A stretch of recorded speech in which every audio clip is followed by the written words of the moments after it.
What is your relationship with time? Are you wired and tired, stressed and overwhelmed, busy and going nowhere? Or just want to scale your business? Welcome to Take Back Time with your host, Penny Zenker.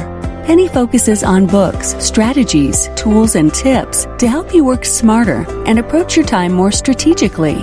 As a result, you can have more energy, focus, and get more done in less time. Be more efficient and effective. Get ready to take back time. Hello and welcome to another exciting episode of Take Back Time. My name is Penny Zenker and I'll be your host. Today I wanted to talk again about prioritization because something triggered in me, and I didn't mention it in the show when I had the interview with Nathan Hirsch. We were talking about prioritization and outsourcing being another means to be able to accomplish multiple things at the same time and take back our time by creating leverage, by seeing who else can take on one of these priorities while we take on a different priority that's in the highest and best use of our skills and our time. One of the things that we talked about and that was in Nathan's book, Chapter 5, he talks about the different types of prioritization.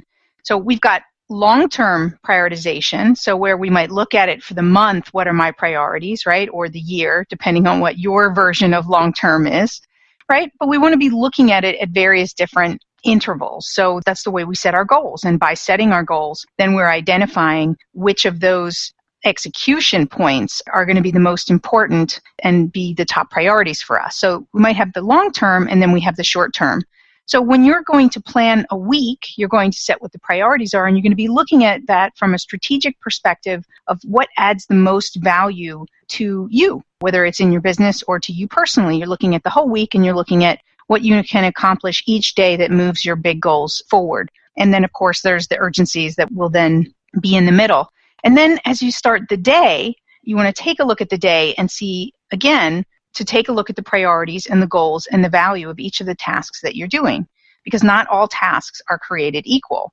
And most importantly, what I want to talk about today is the on-the-fly prioritization, because that's something, I think that's exactly what gets people flustered and overwhelmed and upset, is that things don't go according to plan. So here I set all these priorities, but I'm not able to actually follow the plan that helps me. I blocked my time and everything, but then a client called and there was a problem, and then I got a new opportunity to make an offer, and then there was an employee problem. All of those things happen, and we've got to be able to juggle them, and that's where on-the-fly prioritization comes in and becomes most important. The first thing is, and I believe the most important thing, is our mindset around the fact that we have to do this on-the-fly prioritization. What I find when I'm talking to a lot of people and they're like, well, my day is just not like other people's day. I really can't plan, so I can't set blocks of time. And there's all these excuses and reasons why they should be stuck and why they have no solutions and why everything is urgent.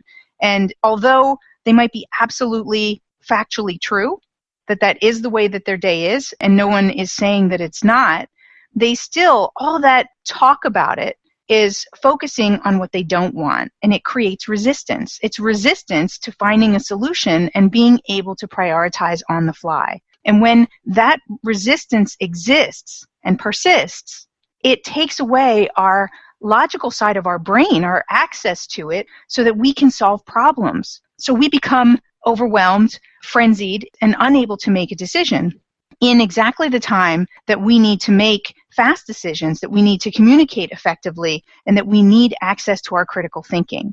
So that's one of the key things that I want you to take a look at, is when you've got a lot of things changing and on the go, what's your mindset?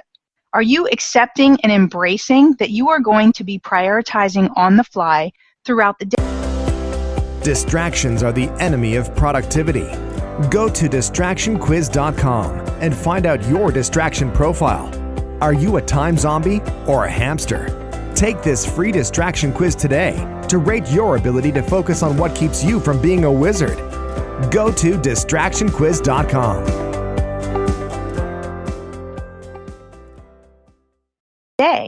That's just the way it is. If you're an entrepreneur, that's part of your makeup of what it is to be an entrepreneur.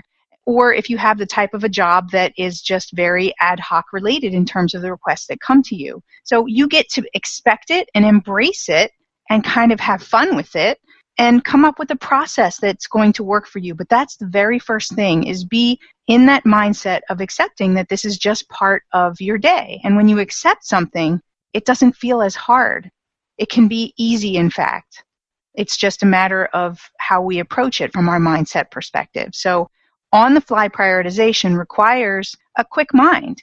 It requires you to make that critical thought, to make that comparison and say, what's more important? Which task has greater value in the long run, or which one has a bigger impact to the number of people or to what's going on? So you get to do that comparison and that analysis in the moment. So what's key in there is helping you on the fly to get out of that overwhelm or frenzied state that you might get into, is fall back into curiosity. And that curiosity means just asking questions, because by the nature of asking the questions, you're going to shift yourself out of that emotional frenzied state and into a more purposeful, thoughtful state.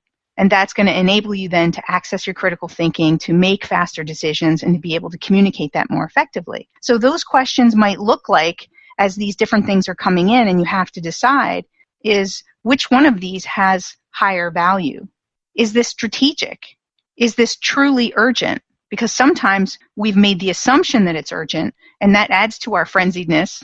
So who can we ask whether we can change the priorities around? So if it's a client who's requesting something, can you go back to the client and ask them if it's okay to deliver it tomorrow morning? You've got some research to do and there's some work to prepare for it, and you want to know whether that's going to be acceptable for them. So it's perfectly okay. And I had this conversation with Nathan in our last show, because that's exactly what he said, is that he asks questions and he communicates.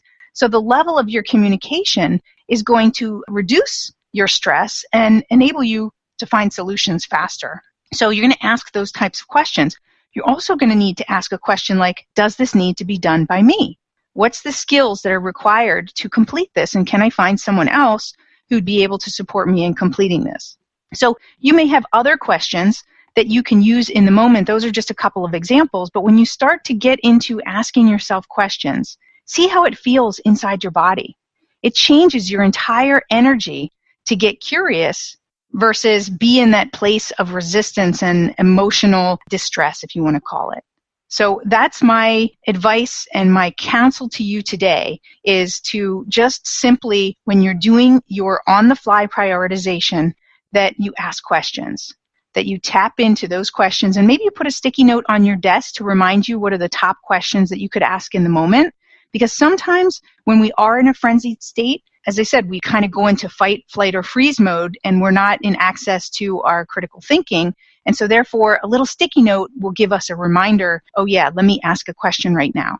So go ahead and write down the top 3 or 4 questions that you could ask to help you to get out of that frenzied state and back into purposeful prioritization so that you can prioritize on the fly. And go ahead and share with us, what were some of those questions that were most valuable to you? And also, how did this work for you? Do this for a week, right? A lot of things that you're learning, the tips and tricks that you're learning from this podcast, I'd love to see you put them into practice, because that's the most important thing.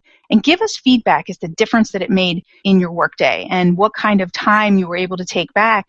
Because time spent in stress is time that is not productive, because you have the potential of making more mistakes. It may take you longer to do things and so forth. So how did you take back your time this week using this tip and this tool? I can't wait to hear from you. This is Penny Zanker with another episode of Take Back Time. We'll see you in the next episode. Thank you for listening. Today's topic is another opportunity for you to put the knowledge you learned into practice. Tune in again next week for more strategies that will help you have more energy and focus to get more done in less time, so you can continue to take back time.